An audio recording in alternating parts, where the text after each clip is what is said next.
दोस्तों, तो आप लोगों का एक यूनिक स्किल सेंटर में स्वागत है। तो बेसिकली आज हमारा जो मैक्रो इकोनॉमिक्स का पार्ट सेकंड है, और जैसा कि हमने फर्स्ट पार्ट में हमने देखा था इंट्रोडक्शन ऑफ माइक्रो इकोनॉमिक्स, तो उसमें कुछ हमने टॉपिक पढ़े थे। वो वैसे ज़्यादा कोई स्पेशल चैप्टर था भी नहीं कि जिसमें से ज़्यादा क्वेश्चन आने की जो संभावना होती है वो हो सके। लेकिन हमारा जो बेसिकली जो सेकंड चैप्टर वहाँ से क्वेश्चन पुट अप किया था पेपर में। तो आज का जो हमारा वीडियो मतलब आज की जो हमारी वीडियो उसमें हम बेसिकली किन टॉपिक्स को देखेंगे।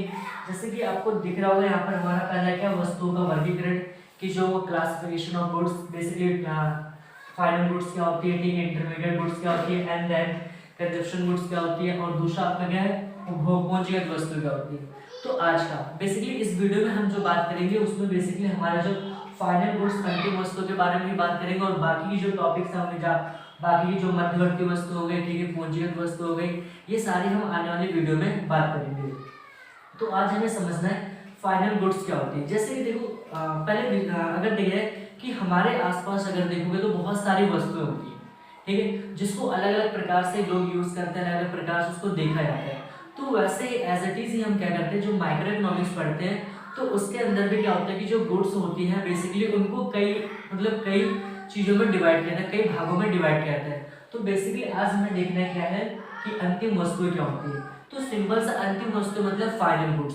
तो सिंपल सा मतलब क्या होता है कि अंतिम वस्तुएं, ठीक है, अंतिम वस्तुएं वे वस्तुएं होती हैं, ठीक है, जो उत्पादन सीमा रेखा को पार कर चुकी होती है तथा अंतिम प्रयोगकर्ता के उपयोग के लिए तैयार होती है। मतलब सिंपल देखो फाइनल गुड्स का मतलब होता है कि फाइनल गुड्स मतलब दोज गुड्स ऐसे होती हैं जो बेसिकली क्या होता है कि बाउंड्री लाइन मतलब प्रोडक्शन बाउंड्री लाइन क्या होती है क्रॉस कर चुकी, मतलब कि जैसे कि होता क्या है कि जहां पर प्रोडक्शन किया जाता है तो वो बेसिकली क्या होते हैं कि ऐसे गुड्स जो बनकर क्या वहां से निकल चुकी। जैसे कि मैं आपको बात करूं मार्कर, तो मार्कर क्या होगा मेरे लिए फाइनल गुड्स है। क्यों? क्योंकि ये प्रोडक्शन एरिया से क्या कर चुका है, बाहर आ चुका है, तो वो हमारी क्या कहलाएगी, फाइनल गुड्स कहलाएगी, ठीक है। और फिर हमें इसी में देखना है कि जो फाइनल गुड्स होती है बेसिकली वो टू टाइप्स की होती है। पहला क्या है उपभोक्ता अंतिम वस्तु है, ठीक है, और दूसरा क्या उत्पादक अंतिम वस्तु है, ठीक है। तो हमें समझना है कि उपभोक्ता अंतिम वस्तु क्या होती है और उत्पादक। उपभोक्ता का मतलब सिंपल सा कंज्यूमर। जैसे कि अगर मान लेते कोई कंज्यूमर है, ठीक है, वो घर में कोई चीज अनाज ला रहा है, चीनी वगैरह, डबल रोटी, मक्खन वगैरह लाता है, ठीक है, तो वो क्या करता है उस चीज उसके बाद मतलब वही उस गुड्स का लास्ट यूजर होता है। मतलब कि वो जो वस्तु लाता है वो सिर्फ वही उपभोग करके उसके बाद वो आगे नहीं होती है। तो सिंपल से कह सकते हो कि उपभोक्ता अंतिम वस्तुएं वह वस्तुएं होती है जो अंतिम प्रयोगकर्ता के द्वारा क्या होती है प्रयोग करने के लिए तैयार होती है, प्लस जो अंतिम प्रयोगकर्ता उसका खुद ही होता है, मतलब उसके बाद वो वस्तुएं कहीं और यूज नहीं की जा सकती। तो बेसिकली क्या कहलाती है आपकी उपभोक्ता अंतिम वस्तु। इसका जस्ट एग्जांपल हम समझ सकते हैं, तो इसमें मक्खन आ गया, डबल रोटी, और भी जो हमारे खाने पीने के आइटम्स होती हैं वो सारी बेसिकली इसमें आएगी। देन दूसरा हमारा क्या है, दूसरा हमारा है उत्पादक अंतिम वस्तु क्या होती है। तो उत्पादक अंतिम वस्तु मतलब कि अगर हम देखें कि मतलब ऐसी वस्तु जिनका हम क्या प्रोडक्शन करने के लिए यूज करते हैं। जैसे कि अगर मान लेते हैं कि कोई एंटरप्रेन्योर है, तो एंटरप्रेन्योर के लिए क्या मशीन वगैरह क्या होंगी, उसके लिए अंतिम वस्तु होगी, ठीक है। क्यों? क्योंकि वो उन्हें लाएगा, ठीक है, और लास्ट यूजर उनका खुद होता है। और जैसे कि अगर देखा जाए ट्रैक्टर हो गया, फिर जो एग्रीकल्चर सेक्टर में जो यूज होता है ट्रैक्टर हो गया, थ्रेशर मशीन हो गई, तो ये बेसिकली क्या होंगे प्रोड्यूसर के लिए, ठीक है, ये क्या होंगे उसके लिए अंतिम वस्तु। क्यों? क्योंकि इसका लास्ट यूजर क्या होता है सिर्फ वो, क्योंकि उसके बाद क्या होता है कि कोई यूज नहीं करता है। इसलिए हमें सबसे पहले इसकी डेफिनेशन को समझना कि डेफिनेशन क्या होती है, इसके देन इसके एग्जांपल को समझना है। तो पहला आपको दिख रहा होगा, जैसे यहाँ पर लिखा हुआ है कि अंतिम वस्तुएं मध्यवर्ती वस्तुएं वे वस्तुएं होती हैं जो उत्पादन सीमा रेखा के अंदर होती हैं तथा अंतिम प्रयोगकर्ता के लिए उपयोग के लिए तैयार नहीं होती है। मतलब कि ऐसी मतलब मध्यवर्ती ऐसी गुड्स होती है जो बेसिकली मतलब अभी पूरी तरह से मैन्युफैक्चर नहीं होती है, मतलब कि वो कहने की होता है कि अभी उसका यूज करना बाकी होता है। जैसे तो सिंपल मतलब ये, और प्लस ये क्या होती है कि जो बाउंड्री लाइन होती है प्रोडक्शन बाउंड्री लाइन उसके अंदर होती है, मतलब अभी ये प्रॉपर क्या होती है ये यूजर्स के लिए रेडी नहीं होती है। तो सिंपल से आप उसको बता सकते हो कि मध्यवर्ती वस्तुएं वे वस्तुएं होती हैं, ठीक है, जो उत्पादन सीमा रेखा के अंदर होती है तथा अंतिम प्रयोगकर्ता के लिए उपयोग के लिए तैयार नहीं होती है, ठीक है। तो इसके जस्ट हम दो एग्जांपल देखेंगे। एग्जांपल जैसे कि आपको देख रहे हैं कि बढ़ई द्वारा, ठीक है, उपयोग की गई लकड़ियां, मतलब बड़े मतलब जो कारपेंटर वगैरह होते हैं जो लकड़ी का काम करते हैं, ठीक है। तो अगर मान लेते हैं जैसे कि मैं कहूँ आपसे कि कोई कारपेंटर है, ठीक है, वो 1000 रुपए की लकड़ी ला रहा है, ठीक, और उसी लकड़ी को ये होता है कि चेयर में कन्वर्ट करके मतलब 2000 की चेयर बेच देता है। तो यहाँ पर क्या होता है कि जो उसके द्वारा जो लकड़ी इस्तेमाल की गई है, ठीक है, एक नई गुड्स को मैन्युफैक्चर करने के लिए, तो वो जो लकड़ी होगी उसके लिए क्या होगी, वो बेसिकली उसके लिए क्या होगी, इंटरमीडिएट गुड्स क्या होगी, मध्यवर्ती वस्तुएं, ठीक है। देन सेकंड एग्जांपल हम देखें, तो सेकंड एग्जांपल में बता रहा है कि चाय वाले द्वारा उपयोग किया गया चीनी, दूध आदि, मतलब कि कोई चाय वाला है, ठीक है, वो क्या करता है बेसिकली दूध, चीनी, चाय पत्ती वगैरह अगर इस्तेमाल करता है तो वो बेसिकली क्या होगी, फिनिश गुड्स बनने के लिए, मतलब एक चाय प्रॉपर बनने के लिए तो उनका इस्तेमाल करता है। तो उसके लिए क्या होगी, ये जो दूध, चीनी वगैरह जो होती है, ठीक है, ये सारी क्या होगी इसकी मध्यवर्ती वस्तुएं। जो सबसे इंपॉर्टेंट पॉइंट है आपको इस टॉपिक पे ये ध्यान रखना है कि तो राष्ट्रीय आय की गणना में, ठीक है, मध्यवर्ती वस्तुओं के मूल्य को शामिल नहीं किया जाता है। मतलब ये समझना है कि जो राष्ट्रीय आय जब हम कैलकुलेट करेंगे आगे चल के इसके हम न्यूमेरिकल पोर्शन को पढ़ेंगे, तो हमें ये समझना होगा कि जो मध्यवर्ती वस्तु होती है, ठीक है, इसका हम कभी भी राष्ट्रीय आय की कैलकुलेशन में इसकी वैल्यू को ऐड नहीं करेंगे। अगर हम इसकी वैल्यू को ऐड कर देंगे तो वहां पर हमारा जो है डबल काउंटिंग जैसे हमारे क्या होगी, प्रॉब्लम क्रिएट होगी। मतलब कि एक वस्तु के मूल्य को 2 बार ऐड करना पड़ेगा, जिससे हमें जो इसमें हमें पढ़ना है वो बेसिकली पढ़ना है कि जो डिफरेंसेस पढ़ना है किसमें, फाइनल गुड्स मतलब अंतिम वस्तु में और मध्यवर्ती वस्तु में। तो देखेंगे दोनों के बीच में डिफरेंस क्या, तो डिफरेंस करने के लिए हमारे को टेबल यूज करनी पड़ेगी, ठीक है। तो जो आप देख रहे हो टेबल, तो इसी के बेस पर क्या करेंगे, डिफरेंस। पहला जो हमारा अंतर का आधार है, पहले हम दोनों में किस बेस पर डिफरेंस बनाएंगे, पहले हम डेफिनेशन के, ठीक है। तो सबसे पहले हमें देखना है कि अंतिम वस्तु की डेफिनेशन क्या होती है। तो सिंपल लिखा कि अंतिम वस्तुएं, ठीक है, वे वस्तुएं होती हैं जो उत्पादन सीमा रेखा को पार कर चुकी होती है तथा अंतिम प्रयोगकर्ता द्वारा उपयोग के लिए तैयार होती है, ठीक है। और इसमें हम देखेंगे कि मध्यवर्ती वस्तुएं क्या होती है, वे वस्तुएं होती हैं जो उत्पादन सीमा रेखा के अंदर होती है तथा वो अंतिम प्रयोगकर्ता द्वारा उपयोग के लिए तैयार नहीं होती। तो ये हमारे किस बेस पर रहेगा, ये हमारा डेफिनेशन के। दूसरा जो हमारा है, दूसरा जो डिफरेंस है वो है मूल्य वृद्धि। मूल्य वृद्धि का मतलब क्या होता है कि हम इसकी वैल्यू को बढ़ा सकते हैं, इसकी नहीं। मतलब सिंपल नहीं हो गया कि इन वस्तुओं के मूल्य में कोई वृद्धि नहीं, मतलब कि कोई गुड्स है, जैसे कि मानते हैं मार्कर है, ठीक है, तो इसका मार्कर की अब इसमें मैं वैल्यू ऐड नहीं कर सकता, तो कहेंगे मेरे लिए क्या फाइनल गुड्स है। तो सिंपल से कहते हैं कि जो फाइनल गुड्स होती है हम उसकी वैल्यू को इंक्रीज नहीं कर सकते हैं।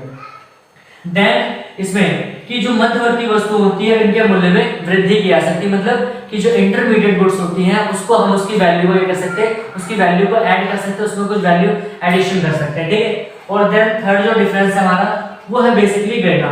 गणना का मतलब क्या होता है कि जब हम राष्ट्रीय आय को कैलकुलेट करेंगे, मतलब जब हम न्यूमेरिकल पोर्शन पे चलेंगे, तो हमें ये समझना होगा कि राष्ट्रीय आय की गणना में सिर्फ इनके मूल्य को शामिल करें, मतलब कि जब राष्ट्रीय आय की कैलकुलेशन करेंगे तो हम कौन सी वस्तु के मूल्य को शामिल करेंगे, अंतिम वस्तु की।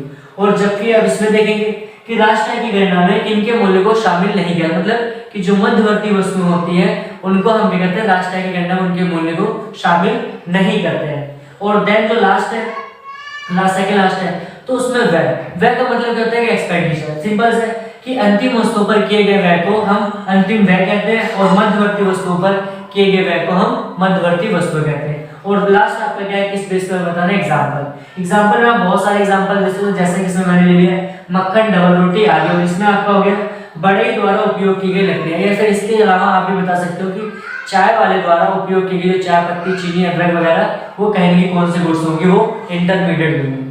तो जैसा कि हम देख रहे हैं उपभोग वस्तुएं, तो सबसे पहले हम इसके डेफिनेशन को देखेंगे, फिर इसके कुछ प्रकार को देखेंगे। क्यों? क्योंकि एग्जाम में पॉइंट ऑफ व्यू से काफी इंपॉर्टेंट है और यहाँ से जो क्वेश्चन है वो एक नंबर के आने के जो चांसेस ज्यादा होते हैं, ठीक है। तो सबसे पहले हम देखेंगे उपभोग वस्तुएं। तो सिंपल डेफिनेशन है कि उपभोग वस्तुएं वे वस्तुएं होती हैं जो प्रत्यक्ष रूप से, ठीक है, क्या, जो प्रत्यक्ष रूप से मानवीय आवश्यकताओं को पूरा करती है। सिंपल सा है, उदाहरण जैसे कि कपड़े हो गए, मक्खन, डबल, मतलब कि जो कंज्यूमर द्वारा जितने भी गुड्स का कंजप्शन किया जाता है, ठीक है, तो वो कहने की उसको क्या होता है कि डायरेक्टली क्या सेटिस्फाई करती है, तो उसी को हम क्या कह सकते हैं, उपभोग वस्तु, जो हमें सेटिस्फाई। जैसे कि मार्कर, ठीक है, तो मार्कर्स में आप लोगों को पढ़ाता हूँ, ठीक है, तो मार्कर बेसिकली क्या मेरे लिए कौन सा गुड्स होगा, उपभोग वस्तु। क्यों? क्योंकि ये मेरे कहने की मेरे को डायरेक्टली क्या सेटिस्फाई कर रहा है, ठीक है। अब हमारा दूसरा और इससे एग्जांपल जैसे कि देख सकते हैं कि कपड़ा हो गया, मक्खन, डबल रोटी आदि, ठीक है, ये हमारे क्या है, उपभोग वस्तुओं के उदाहरण। अब हम देखेंगे कि जो उपभोग वस्तु होते हैं कितने टाइप्स की। बेसिकली उपभोग वस्तु जो होती है वो 4 टाइप्स की होती है। पहला आपका टिकाऊ उपभोग वस्तु जिसे हम कहते हैं ड्यूरेबल कंजप्शन गुड्स, ठीक है। यहाँ पर गुड्स को ऐड कर लेना,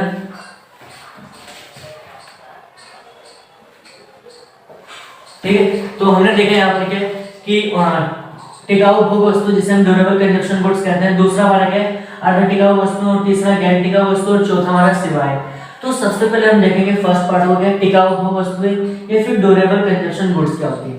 सिंपल सा मतलब क्या है कि ऐसे कोई वस्तु, ठीक है, जो क्या हो लॉन्ग टर्म में यूज हो, लॉन्ग टर्म तक आपका यूज कर सकते हो, ठीक है, प्लस और जिसका मूल्य क्या अधिक हो। जैसे कि एग्जांपल मैंने आपको देखो सिंपल से यहाँ पर कह रहा है कि टिकाऊ उपभोग वस्तु क्या होती है। सिंपल हम कह सकते हैं कि ऐसे वस्तुएं होती है जिनका हम लंबे समय तक इस्तेमाल कर सकते हैं, ठीक है, और जिनकी प्राइस क्या होती है अधिक। जैसे कि हम कार ले सकते हैं, कार ले सकते हैं, टीवी, बाइक, कपड़े धोने की मशीन आदि। ये बेसिकली हमारी क्या कहलाती है, हमारी ड्यूरेबल कंजप्शन गुड्स, ठीक है। और सेकंड हमारा क्या अर्ध टिकाऊ वस्तु है, ठीक है। अर्ध टिकाऊ का मतलब क्या होता है, जैसे कि सेमी ड्यूरेबल गुड्स, ठीक। अर्ध टिकाऊ वस्तु का मतलब क्या, देखो अर्ध टिकाऊ वस्तु जिनका हम कह सकते हैं या तो 1 साल या तो इससे कम समय तक क्या इस्तेमाल कर सकते हैं, ठीक है। जैसे हम कपड़े की बात कर लें, ठीक है, या फिर जो हमारे शूज वगैरह होते हैं वो उसमें आ जाएंगे, ठीक है। और फर्नीचर वगैरह होते हैं, इनका हम कहने के होता है कि 1 साल से कम समय तक क्या इस्तेमाल कर सकते हैं, ठीक है। और इनका ज्यादा जो मूल्य होता है, ज्यादा जो प्राइस होता है वो ज्यादा हाई नहीं हो सकता है। तो उन्हें हम क्या कह सकते हैं, उन्हें हम सेमी ड्यूरेबल गुड्स, ठीक है, semi durable consumption goods. Example देखते हैं जैसे कि फर्नीचर है, कपड़े हो गए, ठीक है, और बिजली का सामान आदि। तो ये बेसिकली हमारे कौन से कहलाती है, ये हमारी कहलाती है सेमी ड्यूरेबल गुड्स, मतलब अर्ध टिकाऊ वस्तुएं, ठीक है। तो थर्ड जो हमारा है, थर्ड हमारा है गैर टिकाऊ वस्तुएं क्या होती है, ठीक है। गैर टिकाऊ मतलब गैर का मतलब non durable consumption goods. Simple सा है, नॉन ड्यूरेबल मतलब कि ऐसे कोई गुड्स, ठीक है, जिनका हम क्या एक बार इस्तेमाल करें उसके बाद क्या समाप्त हो गया। इसके अंदर बेसिकली जो होता है कि हम जो खाने पीने की जो आइटम्स होती है उसको ऐड करते हैं, जैसे कि दूध हो गया, दही हो गया, मक्खन हो गया, डबल रोटी। क्यों? क्योंकि इनका हम एक बार इस्तेमाल करते हैं और देन दोबारा ये क्या होती है, समाप्त हो जाती है। तो इसमें जैसे एग्जांपल आपका मक्खन हो गया, डबल रोटी, दूध, ठीक है, या फिर अन्य जितने भी खाद्य पदार्थ होते हैं या फल फ्रूट हो गया, वेजिटेबल वगैरह हो गए, वो इसके अंदर आती है, ठीक है। और जो हमारा लास्ट है वो क्या है, हमारा सर्विसेज मतलब सेवाएं। सेवाएं भी एक तरह से देखो हमें मतलब आप सर्विसेज मतलब कह सकते हो कि जो सर्विस होती है वो बेसिकली हमें क्या होती है, डायरेक्टली क्या सेटिस्फेक्शन देती है, ठीक है। जैसे कि हम सेवा किस चीज की ले सकते हैं, ठीक है। अभी आप लोगों को मैं एक तरह से सर्विस दे रहा हूँ, ठीक है, आप लोगों को पढ़ा रहा हूँ, तो पढ़ाना भी क्या एक सर्विस है, ठीक है। अब जैसे कि हम बात करें डॉक्टर हो गया, ठीक है, डॉक्टर की सर्विस लेते हैं, और वकील हो गए, ठीक है, या फिर घर में जो लोग जो घर में हम नौकर रखते हैं तो वो भी कहीं हमें क्या होते हैं, सर्विस देते हैं। तो ये बेसिकली जो अभी तक हमारा था क्या था, ये हमने देखा कि उपभोग वस्तुएं क्या होती है, ठीक है, और फिर हमने देखा था कि उपभोग वस्तुएं कितने प्रकार होते हैं। तो आज बेसिकली देखेंगे कि जो हमारे पूंजीगत जो कैपिटल गुड्स क्या होती हैं, ठीक है, और फिर डिफरेंस देखेंगे कौन कौन सा उपभोग वस्तुएं और पूंजीगत वस्तुओं में, ठीक है। तो आज हम बेसिकली जो बात करेंगे वो है पूंजीगत वस्तुओं के समझना, कैपिटल गुड्स, ठीक है। डेफिनेशन लिखोगे, पूंजीगत वस्तुएं वो वस्तुएं होती हैं जो उत्पादन प्रक्रिया में क्या लंबे समय तक इस्तेमाल होती है, ठीक है। इसको आप एज अ प्रोड्यूसर के सेंस में देखना। जैसे कि मानते कोई व्यक्ति प्रोड्यूसर है, ठीक है, कोई प्रोड्यूसर है, वो मान लेते हैं किसी चीज का प्रोडक्शन करना चाहता है तो मशीन लगा रखे है। तो आप ये सोचिए कि जो मशीन है, ठीक है, वो क्या एक दिन यूज होगी नहीं। सिंपल मतलब कि वो मशीन है उसको कंटिन्यू मतलब 2 साल 4 साल 10 साल 15 साल वो कंटिन्यू यूज होगा। तो सिंपल सा मतलब क्या होता है कि पूंजीगत जो कैपिटल गुड्स होती है, कि पूंजीगत वस्तुएं वे वस्तुएं होती हैं जो उत्पादन प्रक्रिया में लंबे समय तक इस्तेमाल होती है, और प्लस इनका जो मूल्य भी होता है वो क्या होता है, काफी ज्यादा होता है। तो वही डेफिनेशन में लिख रखी है, ठीक है। और इसमें एग्जांपल बता रखे जैसे कि मशीनरी हो गया, ठीक है, प्लांट हो गया, आपका वाहन हो गया, ठीक है। तो बेसिकली हमें ये पता है कि पूंजीगत वस्तु क्या होती है, ठीक है। अब हम जो देखेंगे कि पूंजीगत वस्तु और जो उपभोग वस्तुएं उन दोनों के बीच में डिफरेंस क्या होता है। तो डिफरेंस बताने के लिए देखो मैंने आपको बार बार कहा, अगर आपसे एग्जाम में कोई भी क्वेश्चन में डिफरेंस पूछता है, आप चाहे मान लेते आर्ट्स से स्टूडेंट है या फिर कॉमर्स से, अगर आपका आर्ट्स से हो तो आपसे साइंस हो, मतलब उसमें आपका क्या कहते हैं पॉलिटिकल साइंस में आपसे कुछ डिफरेंस करवा सकते हैं। तो डिफरेंस आप लोग कोशिश क्या करो कि आप इस बेस पे बताया करो, ताकि आपको बिल्कुल जाओ कि जो मार्क्स आपके पूरे फुल मार्क्स आने के चांसेस है, ठीक है। तो हम देखेंगे डिफरेंस में, पहले हम डिफरेंस देखेंगे वो किस बेस पे, वो डेफिनेशन के आधार पर, ठीक है। तो जैसे कि मैंने डेफिनेशन यहाँ पर ले रखा है, पहला उपभोग वस्तुएं, तो वही है कि उपभोग वस्तुएं वो वस्तु होती हैं जो प्रत्यक्ष रूप से मानवीय आवश्यकताओं को पूरा करती है। पहले डेफिनेशन हो गया, किस बेस पे हमने बताया कि उपभोग वस्तुएं वो वस्तु होती हैं जो प्रत्यक्ष रूप से मानवीय आवश्यकताओं को पूरा करती है। और दूसरा जो हमारा है वो है पूंजीगत। तो सिंपल सा पूंजीगत की डेफिनेशन ऊपर ही आप देख सकते हो, ठीक है। तो पूंजीगत वस्तुएं वे वस्तुएं होती हैं जो उत्पादन प्रक्रिया में लंबे समय तक प्रयोग होती है, प्लस इनका जो मूल्य होता है वो भी क्या होता है, अधिक होता है, ठीक है। अब दूसरा जो डिफरेंस देखेंगे हम वो देखेंगे मूल्य ह्रास। मूल्य ह्रास को हम कह सकते हैं डेप्रिसिएशन। देखो मूल्य ह्रास का सिंपल सा मतलब क्या होता है कि अगर कोई चीज इस्तेमाल होगी तो उसकी वैल्यू क्या होती है, घट सकती है, ठीक है। जैसे कि मान लेते हैं कि किसी व्यक्ति ने फोन खरीदा 10,000 रुपए का, तो वो 2 दिन बाद क्या होगा कि उसकी वैल्यू डिक्रीज होगी, मतलब डेप्रिशिएट रहेगी। मतलब कि अगर वो व्यक्ति बेचना चाहता है तो वो 10,000 रुपए में कोई इसको नहीं देगा। क्यों? क्योंकि उसमें क्या होगा कि डेप्रिशिएशन आ चुका है, ठीक है। तो हमें देखना है डेप्रिशिएशन क्या होता है। तो हम देखेंगे उपभोग वस्तुओं से मूल्य ह्रास या फिर टूट फूट जैसी समस्या उत्पन्न नहीं, मतलब कि जो हमारी कंजप्शन गुड्स होती है, ठीक है, उसके द्वारा कोई डेप्रिशिएशन नहीं आता है, ठीक है। उससे कोई डेप्रिशिएशन मतलब जो मूल्य ह्रास जैसे कोई समस्या उत्पन्न नहीं होती है। जैसे कि अगर मान लेते हैं कि हमने मक्खन वगैरह डबल रोटी इस्तेमाल की, तो क्या उसमें कोई डेप्रिशिएशन नहीं, क्यों? क्योंकि वो हमने कंज्यूम के लिए यूज कर लिया, सिंपल सा है, ठीक है। और दूसरा क्या है कि जो पूंजीगत वस्तु है, तो सिंपल सा है कि पूंजीगत वस्तुओं से मूल्य ह्रास या टूट फूट जैसी समस्या आती है। मतलब कि जैसे कि अगर हम लोग मशीन का इस्तेमाल कर रहे हैं, तो सिंपल सा कि अगर हमने 5 लाख रुपए की मशीन लगाई है, तो 1 साल बाद 6 महीने बाद क्या होगा, उसकी वैल्यू क्या डेप्रिशिएट रहेगी, मतलब उसमें कुछ ना कुछ करेगी, कमी आ जाएगी। तो ये हम कह सकते हैं कि जो पूंजीगत वस्तु होती है उसमें मूल्य ह्रास आता है, और जो उपभोग वस्तु होती है उसमें मूल्य ह्रास जैसी समस्याएं उत्पन्न नहीं होती है। तीसरा बेस हमें चेक करना। तीसरा क्या है, उपभोग क्षेत्र। उपभोग क्षेत्र का मतलब क्या होता है, यूज मतलब कह सकते हैं यूजर सेक्टर, मतलब कि ये जो कंजप्शन गुड्स होती है इनका एरिया क्या है, ठीक है, एरिया डिपेंड है। उपभोग वस्तुएं सिर्फ उपभोक्ता द्वारा, ठीक है, अपनी आवश्यकताओं को संतुष्ट करने के लिए उपयोग की जाती है। मतलब कि जो कंजप्शन गुड्स होती है उसको कौन कंज्यूमर इस्तेमाल करे, क्यों? क्योंकि जो अपनी नीड्स होती है उसको फुलफिल करने के लिए, ठीक है। अर्थात यह सिर्फ उपभोक्ता तक ही सीमित रहती है। मतलब कि जो उपभोग वस्तु होती है एज अ कंज्यूमर, जैसे कि मार्केट की बात करूं तो मार्केट में क्या है, एक कहने की क्या है, कंज्यूमर गुड्स है, ठीक है, और ये सिर्फ मेरे तक ही सीमित है, ठीक है। तो इसमें आपसे कह रहा है।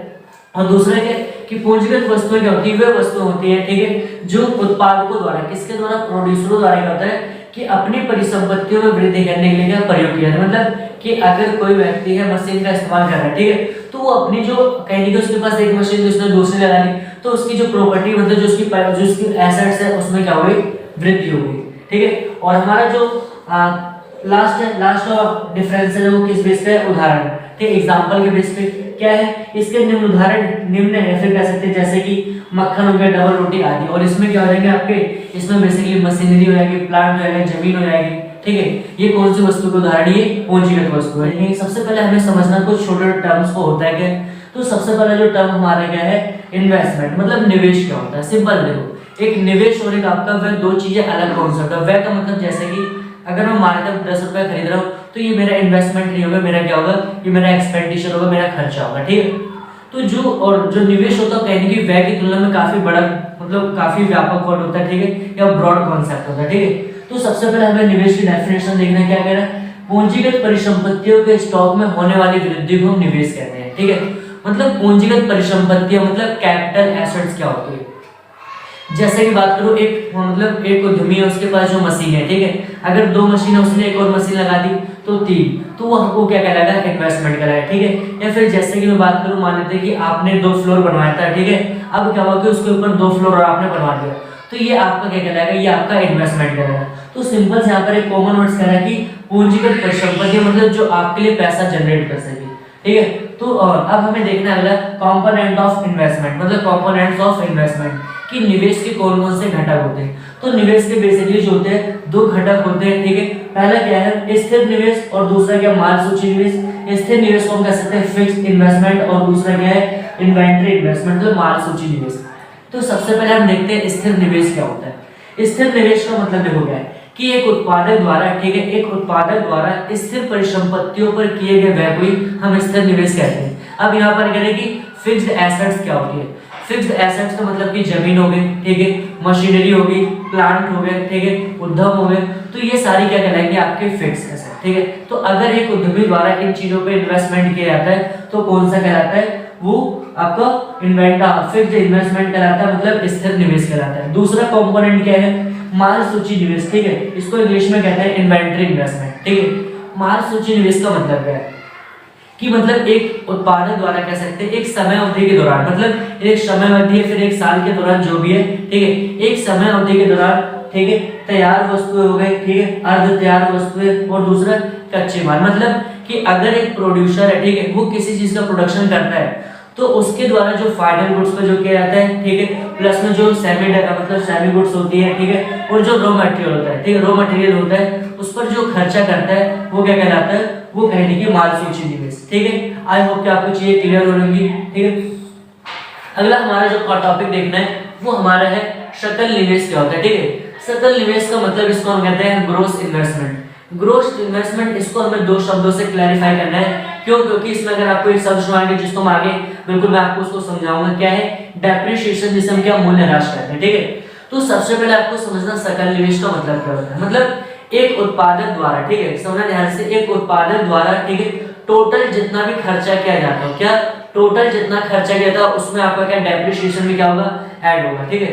तो उसी को जोड़ के हम क्या कहते हैं सकल निवेश। सिंपल अगर मैं इसको फॉर्मूले में बात करूं तो सकल निवेश आपको निकालना है, ग्रॉस इन्वेस्टमेंट निकालना है, तो शुद्ध निवेश उसमें क्या जोड़ोगा, डेप जोड़ोगा, ठीक है। डेप अभी हम आगे देखेंगे क्या होता है। तो सिंपल सा डेप का मतलब होता है कि वैल्यू घट जाना किसी चीज की, ठीक है। तो अगर आपको सकल निवेश निकालना है तो सिंपल सा शुद्ध निवेश में क्या जोड़ोगा, डेप्रिसिएशन जोड़ दो, मतलब मूल्यह्रास आप जोड़ दो, आपका क्या आ जाएगा, आपका सकल निवेश। दूसरा जो हमारा है वो शुद्ध निवेश।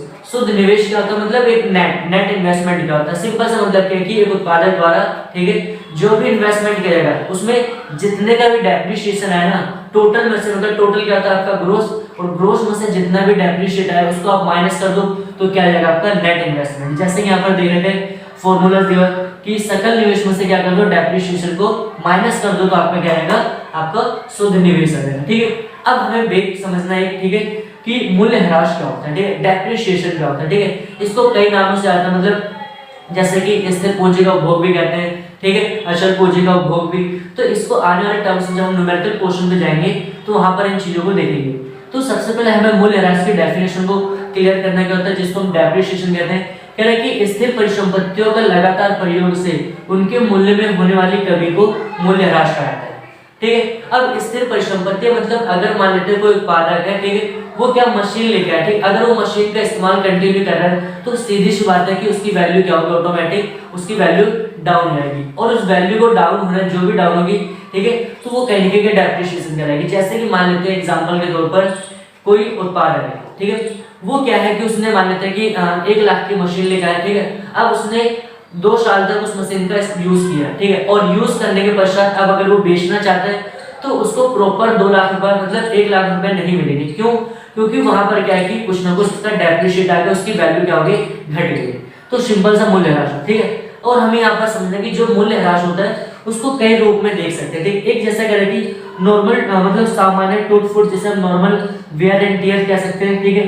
अभी सामान्य टूट फूट क्या होती है, जैसे कि अगर एग्जांपल के तौर पर मैं आपको समझाऊं कि जैसे कि अगर मान लो कोई चीज हम ला रहे हैं, ठीक है, कहीं से इंपोर्ट करके ला रहे हैं, ठीक है, फिर कहीं से कोई चीज सेल करके ला रहे हैं, खरीद लिया, सॉरी, ठीक है।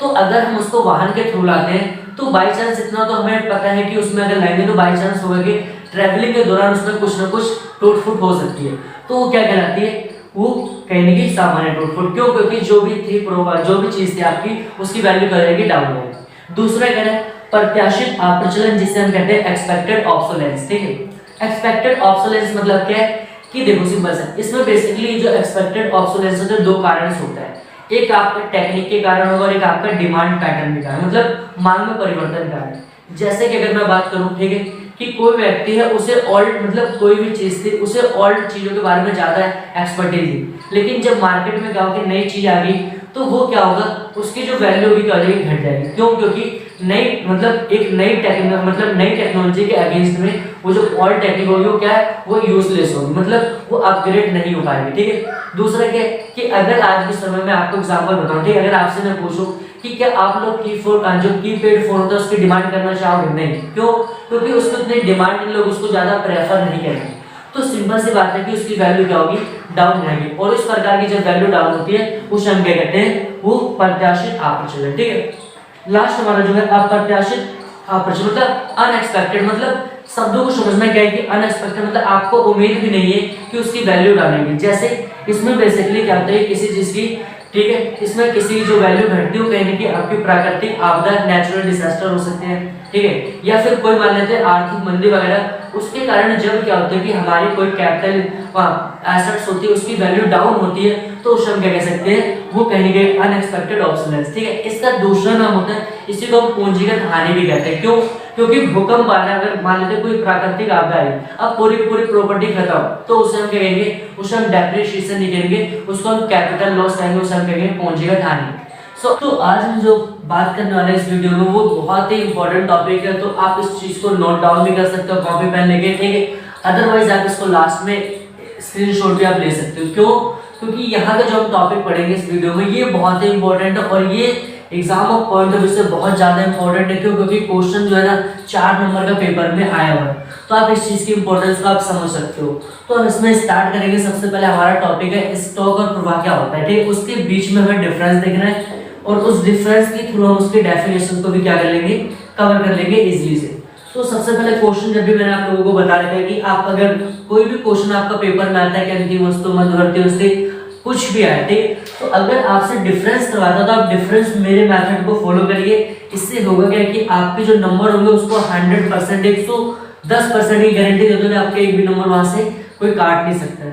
तो यहाँ पर हम देखेंगे सबसे पहले डिफरेंस। तो डिफरेंस हम पहले बताएंगे डेफिनेशन के बेस पे, ठीक है। क्या कह रहे हैं कि स्टॉक वस्तु का वह चर होती है जिसे एक निश्चित समय बिंदु पर मापा जाता है। क्या कह रहे हैं कि स्टॉक वस्तु की वह चर होती है, फिर वस्तु की वह मात्रा होती है जिसे एक निश्चित समय बिंदु, आपको ये हाईलाइट करना है, आपको निश्चित समय बिंदु, बिल्कुल आपका जो टॉपिक है बिल्कुल पॉइंट पे, तो उसे हम कहेंगे स्टॉक। और दूसरा अगर मैं बात करूं प्रवाह, तो प्रवाह वस्तु की वह मात्रा होती है जिसे एक समय अवधि के दौरान मापा जाता है। क्या है कि प्रवाह वस्तु की वह मात्रा होती है जिसे एक समय अवधि के दौरान मापा जाता है। यहाँ पर आपको चीजों को नोट डाउन करना है, वो क्या है, समय अवधि, ये हेडलाइन है। इसमें मेन शब्दों को आपको पकड़ना है। और होता है कि बहुत सारे स्टूडेंट का इस टॉपिक पे बहुत ज्यादा डाउट होता है, घर से अच्छी प्रिपरेशन करके आते हैं, लेकिन एग्जाम टाइम पे क्या होता है कि वो उस चीज को भूल जाते हैं। क्यों? क्योंकि इससे होता है कि बहुत बड़ा सिलेबस आपको पढ़ के जाना होता है, और वहां पर आपको 3 घंटे में सारी चीजों को समराइज करना पड़ता है। तो इस चीज का थोड़ा सा ध्यान रखिएगा। तो दूसरा हमारा क्या है, समयकाल। समयकाल की देखते हैं। तो स्टॉक, ठीक है, स्टॉक का समयकाल नहीं होता है क्योंकि इसे समय के विशेष बिंदु पर मापा है। सिंपल सी बात है कि जो स्टॉक होता है उसका कोई समयकाल नहीं होता, कोई उसका टाइम पीरियड नहीं होता है, उसे स्पेशली कहता है एक पॉइंट ऑफ टाइम का मेजर किया जाता है। और हम बात करें प्रवाह में, फ्लो में, तो जो फ्लो होता है उसका एक समयकाल होता है जिससे क्या होता है एक निश्चित समय अवधि में मापा जाता है। क्या कहता है, एक निश्चित समय अवधि में। अब यहाँ पर जैसे की बात करूँ इस तरह की, जैसे कि प्रति घंटे के बेस पर मेजर कर सकते हैं, और दूसरा प्रति सप्ताह हो सकता है, प्रति माह हो सकता है, प्रति वर्ष हो सकता है, और इनके आधार पर क्या हम माप सकते हैं। नेक्स्ट जो पॉइंट है प्रभाव। प्रभाव का मतलब समझ, मतलब देखो सिंपल होता है कि जो स्टॉक और फ्लो है एक दूसरे से जुड़े, जैसे कि पूरक वस्तु वगैरह, तो उसी से जुड़े हुए ये दोनों एक दूसरे को प्रभावित करते हैं। ठीक, कैसे? देखो स्टॉक प्रभाव को प्रभावित करता है क्योंकि पूंजी का स्टॉक जितना अधिक होगा तो वस्तुओं और सेवाओं का प्रभाव भी उतना अधिक होगा। सिंपल ये बात है कि अगर हमारे पास, ठीक है, ज्यादा से ज्यादा पूंजी होगी तो हम ज्यादा से ज्यादा वस्तुओं और सेवाओं का उत्पादन करेंगे। तो सिंपल सी बात है, वही आपसे करेंगे, अगर हमारे पास पैसे का स्टॉक ज्यादा होगा तो उससे क्या वस्तुओं और सेवाओं का जो फ्लो करेगा बढ़ जाएगा। दूसरा यहाँ पर क्या है कि प्रभाव। तो प्रभाव का मतलब क्या होता है समझना। प्रभाव वस्तुओं को प्रभावित करता है क्योंकि आय का प्रवाह जितना अधिक होगा, ठीक है, लोगों के पास धन का स्टॉक भी उतना अधिक। मतलब सिंपल, अगर लोगों के पास इनकम की फ्लो ज्यादा, मतलब फ्लो का मतलब कोई चीज बहना, मतलब कोई किसी की इनकम लगातार बढ़ रही है, तो सिंपल सी बात है, ऑब्वियस सी की बात है कि उसमें जो इन फ्यूचर में उसका क्या होगा कि जो उसकी सेविंग होगी वो भी क्या होगी, ऑटोमेटिक बढ़ेगी। और जो हमारा लास्ट पॉइंट है, लास्ट पॉइंट क्या है, उदाहरण, एग्जाम्पल। इस चीजों को आप थोड़ा सा नोटिस करना, एग्जाम्पल को ध्यान से। ठीक है, क्या है, पूंजी, मुद्रा पूर्ति, ठीक है, बैंक जमाएं तथा संपत्ति आदि। ये किसके उदाहरण, ये हमारे स्टॉक के उदाहरण। और जो लास्ट है आपका वो क्या है हमारा, जैसे कि आय हो गया, व्यय हो गया, ब्याज हो गया तथा पूंजी निर्माण। ये बेसिकली इनको जो होता है, जैसे कि अगर मैं बात करूं जो व्यक्ति काम करते हैं, जो जॉब वगैरह करते हैं, तो उनको इनकम क्या होती है, मंथली मिलती है। ठीक है, ब्याज वगैरह हमारे को क्या मंथली मिलता है, मंथली कह सकते हैं, फिर पर ईयर हो गया, फिर 6 मंथ में मिलता है। तो ये सारे हमारा जो टॉपिक होगा किसका होगा, वो फ्लो का होगा। तो आई होप कि आपको वीडियो पसंद आ रही है, वीडियो को लाइक करिए और वीडियो को ज्यादा से ज्यादा करिए, शेयर करिए, चैनल को सब्सक्राइब करना ना भूलें। अगर आपके कोई डाउट्स हो तो आप कमेंट सेक्शन में आके अपने डाउट्स को वहां पर मेंशन करिए और उसका आपका आंसर मिल जाएगा। बेसिकली 3 चीजों को पढ़ना, 3 टॉपिक, और वो 3 मेजर जो टॉपिक है वो exam of point of view से बहुत ही इंपॉर्टेंट है। तो सबसे पहले आप क्या चाहिए, उस चीज को हमें समझना है, ठीक है। और अगर आप लोगों को वीडियो अच्छी लग रही है तो आप वीडियो को क्या करिए, अपने फ्रेंड सर्कल में, ठीक है, ज्यादा से ज्यादा आप शेयर करें। क्यों? क्योंकि ऐसा कि अगर आप लोग देखते हैं, आपको चीजें पसंद आ रही है, ठीक है, तो शायद आपके फ्रेंड्स वगैरह को ना पता हो, तो आप करिए क्या, उन्हें भी शेयर करिए ताकि उन्हें भी पता चले कि हाँ हम मतलब इकोनॉमिक्स की चीजें यहाँ पर भी अवेलेबल है।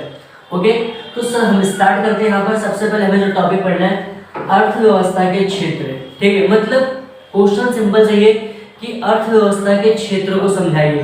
तो सिंपल से मतलब क्या होता है, इकोनॉमिक, मतलब इकोनॉमी का मतलब क्या होता है, ठीक है। तो इकोनॉमी बात करें तो हमारे देश में कौन सी है, मिक्स्ड इकोनॉमी, ठीक है। तो उस मिक्स्ड इकोनॉमी में ऐसे कौन कौन से सेक्टर है जो कार्य करते हैं, सीधी सी बात है कि ऐसे कौन कौन से सेक्टर है जो हमारी इकोनॉमी में फंक्शन करते हैं।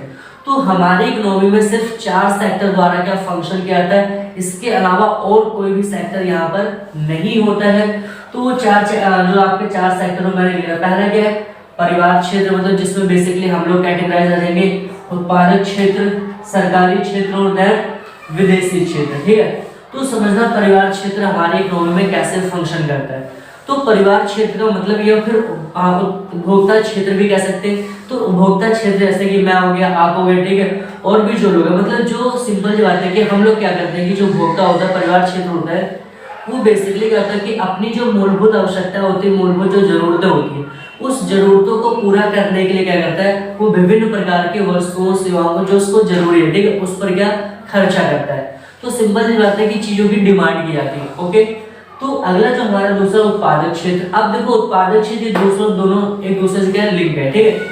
उत्पादक क्षेत्र क्या कहता है, अब परिवार क्षेत्र की जो भी डिमांड आती है, ठीक है, क्या, परिवार क्षेत्र की जो भी डिमांड आती है, उस डिमांड को पूरा करने के लिए, उस डिमांड को पूरा करने के लिए वो वस्तुओं सेवाओं का उत्पादन करता है और फिर उसके द्वारा क्या कर दी जाती है, उसकी सप्लाई।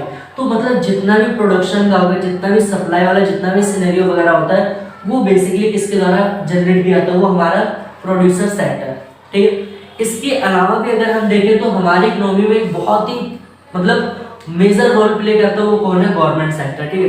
तो गवर्नमेंट सेक्टर को समझना कैसे फंक्शन करता है क्या, तो जैसे कि हमारे जितने भी सोशल वेलफेयर के कार्य होते हैं, मीन्स कि जितने भी सामाजिक कल्याण से रिलेटेड जितने हमारे कार्य होते हैं, वो बेसिकली किसके द्वारा हैंडल किया जाता है, वो गवर्नमेंट सेक्टर में। जैसे कि अगर मैं बात करूं, जैसे कि सड़कों का निर्माण करना, हाईवे बनाना, हॉस्पिटल का निर्माण करना, स्कूलों का निर्माण करना, ठीक है, गलियों का निर्माण करना, तो ये सारे के सारे जितने भी कार्य होते हैं, ये बेसिकली किसके अंडर आती है, हमारे गवर्नमेंट के अंडर में आते हैं। गवर्नमेंट ही उस चीज को बहुत ही अच्छे तरीके से वो फंक्शन करती है।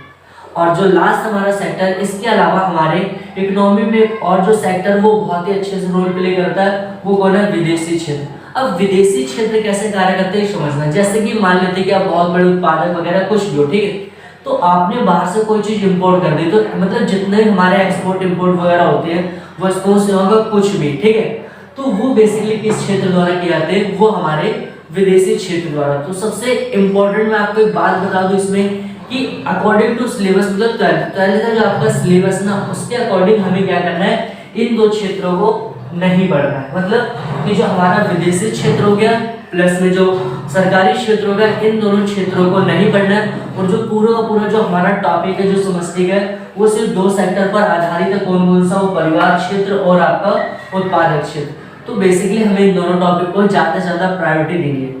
बस आपको इतना समझ में आना चाहिए कि हाँ विदेशी क्षेत्र कैसे फंक्शन करता है और देन गवर्नमेंट सेक्टर जो तो कैसे फंक्शन करता है, ठीक है। तो नेक्स्ट जो टॉपिक है मैं आपको बता रहा हूँ, वो बहुत ही इंपॉर्टेंट है। आप इस चीज को डायग्राम में बना सकते हो। मैंने यहाँ पर इसकी डेफिनेशन को मेंशन है क्योंकि इससे बहुत ज्यादा लेंथी वीडियो रहती है, तो मैं कम टाइम में मतलब ज्यादा से ज्यादा चीजों को ज्यादा इजी वे में समझाना ज्यादा बेटर समझता हूँ। तो वो चीजें हमारे यहाँ पर देख लो, ठीक है। हमें 2 चीजें पढ़नी है, एक वास्तविक प्रवाह क्या होता है और दूसरा हमारा मौद्रिक प्रवाह, ठीक है। तो कुछ चीजों को होता है कि जो आपको मतलब शब्दों से निकालना होता है। क्यों? क्योंकि ऐसा एग्जाम में जब हम बैठते हैं तो हमारे पास बहुत सारे चैप्टर्स वगैरह पढ़ के जाना पड़ता है। लगभग ऑलमोस्ट अगर मैं बात करूँ तो जो हमारा मैक्रो और आपका इंडियन इकोनॉमी लगभग टोटल 24 चैप्टर होंगे लगभग, ठीक है। तो वो सारी चीज़ हमारे को बहुत सारी चीज़ें नहीं याद होती है, क्यों? क्योंकि हमारा माइंड उस चीज़ को अलाउ नहीं कर पाता। तो हमें क्या करना है, कुछ चीज़ों को समझते हुए चलना, कुछ शब्दों का मतलब से वहाँ चीज़ों को कवर करना है। तो यहाँ पर जैसे कह रहा वास्तविक प्रभाव क्या होता है, तो वास्तविक प्रभाव मैंने आपको कह रहा था कि हम दो सेक्टर की बात करेंगे, कौन कौन सा, हाउस होल्ड सेक्टर और देन प्रोड्यूसर सेक्टर, कह सकते हैं प्रोड्यूसर सेक्टर, ठीक है। तो यहाँ पर देखना कि मान लेते हैं कि जो उत्पादक है, ठीक है, हमारे यहाँ पर दो सेक्टर, हम चार करते हैं लेकिन हमें अकॉर्डिंग टू सिलेबस पे दो ही बात करनी है, ठीक है, उत्पादक क्षेत्र और परिवार। तो जो परिवार क्षेत्र होता है ना, उसके पास जितने भी फैक्टर ऑफ प्रोडक्शन क्या होते हैं, तो बेसिकली फैक्टर ऑफ प्रोडक्शन हमारे जो चार मेजर होते हैं, कौन कौन सा, भूमि हो गया, श्रम हो गया, पूंजी हो गया, उद्यम, ठीक है। अगर ये हमारे पास फैक्टर नहीं होते हैं तो अगर हम सुई से लेके कार तक बनाना चाहते हैं तो हमारे को नहीं बना सकते, क्यों? क्योंकि ये सबसे इम्पोर्टेंट, सबसे मेजर फैक्टर हमारे चार मान। इसके अलावा भी हमारे नॉन फैक्टर्स होते हैं, बट जो सबसे ज्यादा रिक्वायरमेंट होती है इन चार फैक्टर्स के होते हैं। तो परिवार जो क्षेत्र होता है उनके पास बेसिकली ये सारे फैक्टर होते हैं। तो जब परिवार क्षेत्र क्या होता है कि इन फैक्टर को किस पे निर्देशित है, प्रोड्यूसर सेक्टर पे। तो प्रोड्यूसर सेक्टर द्वारा क्या कहते हैं कि जो भी फैक्टर का इस्तेमाल करके जो भी वहां पर गुड्स एंड सर्विस बनाई जाती है तो कहां पर दी जाती है, वो परिवार क्षेत्र। तो सिंपल सी बात है, यहाँ पर आप इस चीज को नोटिस करना है कि परिवार क्षेत्र ने कुछ दिया, मींस कि फैक्टर ऑफ प्रोडक्शन दिया, देन वहां पर क्या उन्होंने अपनी क्या गुड्स एंड सर्विसेज दी। तो यहाँ पर कोई पैसे से रिलेटेड बात हुई नहीं, यहाँ पर सिर्फ क्या बात हुई कि यहाँ पर जो एक तरफ से वस्तु जा रही है दूसरी तरफ से वस्तु आ रही है। तो सिंपल से हम कह सकते हैं कि हमारा ये, अगर इस चीज को समझना तो आपको मैंने अब अभी हम आगे पढ़ेंगे जो बैंकिंग वगैरह में बार्टर सिस्टम, मतलब वस्तु विनिमय प्रणाली। तो यहाँ पर क्या होता है कि परिवार क्षेत्र द्वारा उत्पादक क्षेत्र की और उत्पादक क्षेत्र द्वारा परिवार क्षेत्र के हुए किए गए वस्तुओं सेवाओं के प्रभाव को हम क्या कहते हैं, वास्तविक प्रभाव। इतनी आपकी डेफिनेशन बिल्कुल डन है। नेक्स्ट हमें देखना है मौद्रिक प्रभाव। तो मौद्रिक मनी फ्लो कह सकते हैं। मनी फ्लो का मतलब देखो सिंपल वहां से वर्ड आ रहा है कि यहाँ पर किस चीज का फ्लो का, हम मतलब दोनों सेक्टरों के बीच में पैसे की बात होगी। अब जैसे कि अगर परिवार क्षेत्र, ठीक है, परिवार क्षेत्र क्या होता है कि मान लेते हैं परिवार क्षेत्र ने ये भूमि श्रम पूंजी दे, तो उत्पादक क्षेत्र द्वारा ठीक है प्रोडक्शन जो प्रोड्यूसर सेक्टर होगा उसको क्या देगा, अगर किसी प्रोड्यूसर सेक्टर ने क्या भूमि ली है तो उसके बदले में किराया देगा, अगर किसी से पूंजी उधार लेगा तो उसको ब्याज मिलेगा, मजदूरी है। तो ये हमारे क्या होता है मतलब जो पेमेंट ऑफ फैक्टर, ठीक है, वो चीज होती है। और दूसरा कि जब आप देखो वहां उत्पादक क्षेत्र ने क्या कर दिया कि परिवार क्षेत्र को पैसे से रिलेटेड चीजें प्रोवाइड कर। तो सिंपल सी बात है कि जब परिवार द्वारा वस्तुओं सेवाएं खरीदी जाएंगी तो उसके बदले वो क्या करेंगे, वस्तुओं सेवाओं पर व्यय करेंगे। तो जहां पर उत्पादक के पास क्या पैसा है तो ये क्या कहलाएगा आपका मौद्रिक मनी फ्लो। तो ऑब्वियस सी बात है कि चीज आपको बिल्कुल कवर हो रही होगी, ठीक है। तो हम सबसे पहले टॉपिक पे आते हैं। टॉपिक हमारा क्या है कि आय का चक्रीय प्रवाह, सर्कुलर फ्लो ऑफ इनकम, ठीक है। तो यहाँ पर हमें समझना कि चक्रीय प्रवाह का मतलब क्या होता है, किसी चीज का फ्लो कंटिन्यू चलते रहेगा। जैसे कि अगर मैं बात करूं जैसे कि साइकिल या फिर मोटरसाइकिल वगैरह होते हैं तो उसके जो पहिए होता है क्या होता है, अगर गाड़ी चल रही तो लगातार क्या होता है वो सर्कल करता रहता है, वो फ्लो करता रहता है। तो हमें समझना आय का चक्रीय प्रवाह, यहाँ पर किसका फ्लो का, आय का चक्रीय प्रवाह। ये तो ये जो चक्रीय प्रवाह किन तीन चीजों के बीच में होता है, हमारा उत्पादन प्रोडक्शन हो गया, इनकम हो गया और एक्सपेंडिचर आय है, ठीक है। तो हमारी जो इकोनॉमी में होता है ना, ये ऑब्वियसली की जो तीन क्रिया होती है ना हमारी इकोनॉमी में कंटिन्यू चलती रहती है। अगर ये तीनों क्रियाएं कभी मतलब आज तक कभी खत्म नहीं हो सकती है, अब धीमी पड़ जाएगी। जैसे कि क्राइसिस आया था कोरोना वगैरह, ठीक है, तो उस दौरान क्या होता है कि हमारी जो मतलब जो गतिविधियां थी, ये जो सर्कल फ्लो था, ठीक है, ये लगातार चल रहा था लेकिन उस दौरान थोड़ा सा धीमा पड़ गया था। तो ये कह सकते हैं कि जब हमारा उत्पादन, आय और व्यय इनके बीच में जो भी प्रभाव होता है वो क्या कहलाएगा, आय का चक्रीय प्रभाव।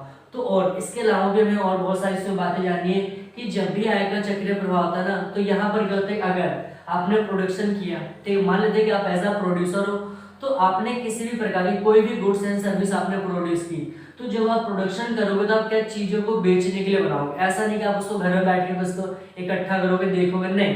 तो यहाँ पर क्या क्या उत्पादन करो तो सीधी बात है कि इनकम जनरेट करने के लिए। तो जब आप प्रोडक्शन करोगे, प्रोडक्शन को बेचोगे, देन आपके पास क्या आएगी, इनकम। अब ऐसा नहीं कि हमारे पास इनकम आए तो हमें कुछ नहीं चाहिए, हम सारा पैसा सेव कर लेंगे, दिस इज नॉट पॉसिबल, ठीक है।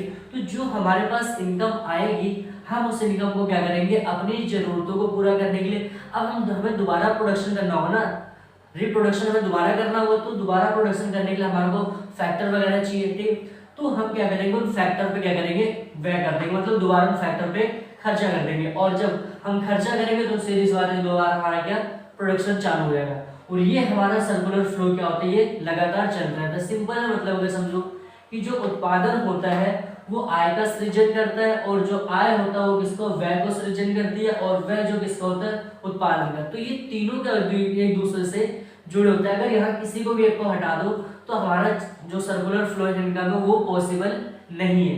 तो इसी को हम क्या कहते हैं, आय का चक्र। और ये हमारी इकोनॉमी में लगातार चलता रहता है, कभी भी रुकता नहीं है। अगर जिस दिन ऐसा पॉसिबल नहीं कि धीमा पड़ेगा, बस ये रुकेगा नहीं।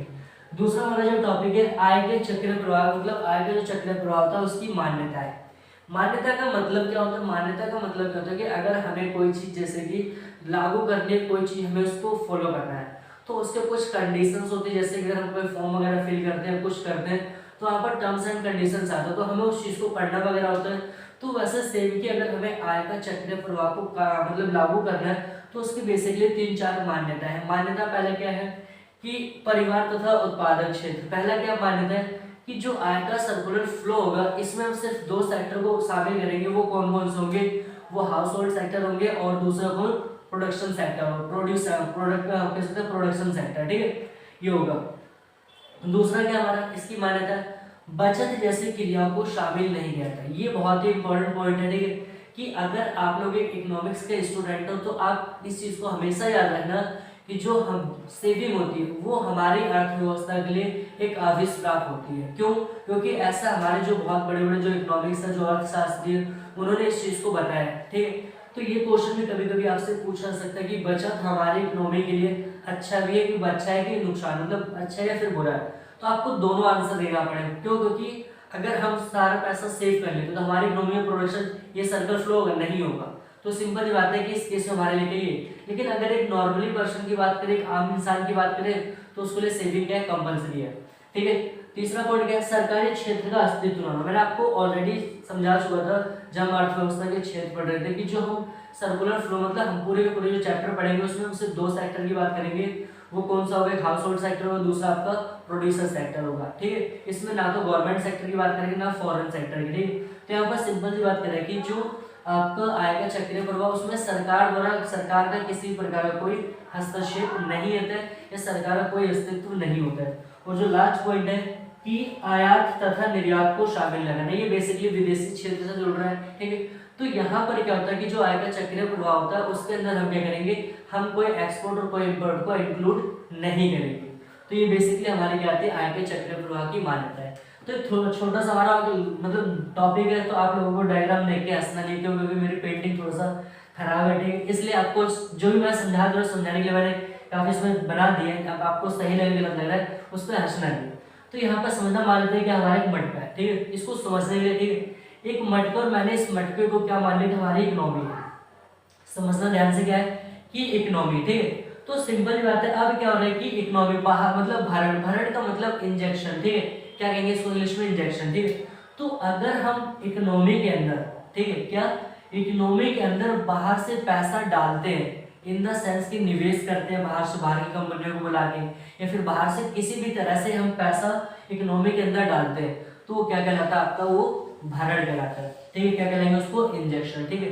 सेम एज इट इज कि अगर हमारी एक इकोनॉमी है, ठीक है, उस इकोनॉमी के अंदर से अगर पैसे को बाहर निकाला जाता है, पैसे का फ्लो बाहर करवाया जाता है, ठीक है, तो वो क्या कहलाएगा, हमारा वो क्षरण, मतलब उसको हम लीकेज कहेंगे, क्या कहेंगे उसको, लीकेज। तो ये छोटा सा हमारा टॉपिक था।